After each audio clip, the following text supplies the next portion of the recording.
পাঠের আসরের সকল বন্ধুকে স্বাগত জানিয়ে শুরু করলাম আমার আজকের পর্ব। দেখো, চলতে চলতে আমরা বছরের প্রায় শেষ প্রান্তে এসে গেছি। বাকি হাতে গোনা কটা দিন আমরা চাই চেটে পুটে আনন্দ করে কাটাতে। তবে এই আনন্দের মাঝে কিন্তু একটু বুক ঢিপ ঢিপ বা মন খারাপের বিষয়ও থাকে। না, সেটা সবার জন্য নয়, সেটা থাকে ওই কিছু স্কুল পড়ুয়া ছেলে মেয়ে ও তার মা বাবার মধ্যে। কারণ অনেকেরই তো এই সময় অ্যানুয়ালের রেজাল্ট বেরোয়। তো এই রেজাল্ট বেরোনো প্রসঙ্গেই অপূর্ব দত্তের লেখা একটি কবিতা মাথায় এলো।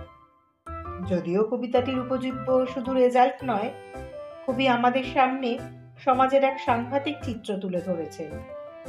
তবে রেজাল্ট বেরোনোর বিষয় তো এখানে আছেই, তাই আজকে আমার এই উপস্থাপনা। বাংলা টাংলা, অপূর্ব দত্ত।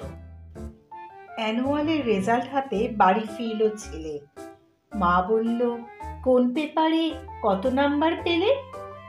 হিস্ট্রিতে মম 84, ম্যাথসে 90।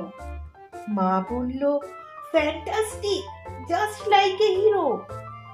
সায়েন্সে dad not so fair, only 69। ইংরাজিতে 92, অল টুগেদার ফাইন। জিওগ্রাফির পেপারে তো 100-এ 100। ডুবিয়ে দিল বেঙ্গলিটাই, very poor grade.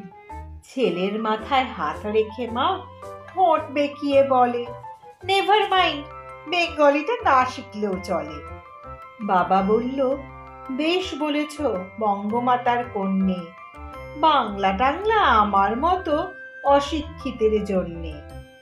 Vidyasagar, Rabindranath নেহাত ছিলেন বোকা, না হলে কেউ শখ করে হয় বাংলা বইয়ের পোকা। মা বলল, চুপ করো তো, ওর ফলটা কিসে? স্কুলে কেন বেঙ্গলিটা পড়ায় না ইংলিশে?